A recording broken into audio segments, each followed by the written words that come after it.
সকাল থেকেই বীরভূমের শান্তিনিকেতন মেডিকেল কলেজে ইডির হানা। ইতিমধ্যে যে এনফোর্সমেন্ট ডিরেক্টর তারা কিন্তু ইতিমধ্যে হানা দিয়েছে সকালবেলায় যে শান্তিনিকেতন মেডিকেল কলেজ, সেই মেডিকেল কলেজে।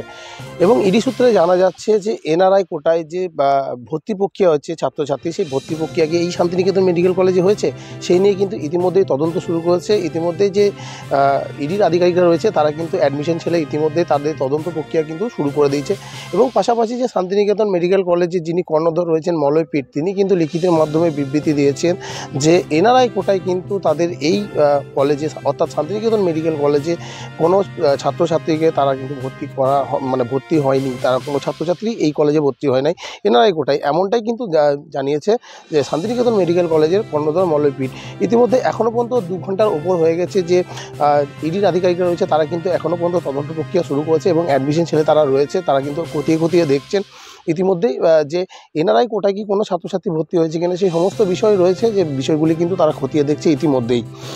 শান্তিনিকেতন মেডিকেল কলেজে ইতিমধ্যে যে যারা পড়ুয়াদের যে লিস্ট রয়েছে সেই লিস্ট কিন্তু ইতিমধ্যে খতিয়ে তারা কিন্তু দেখছে এখনও পর্যন্ত যতদূর জানা যাচ্ছে। বীরভূম থেকে প্রদীপ দলুই, খাস খবর।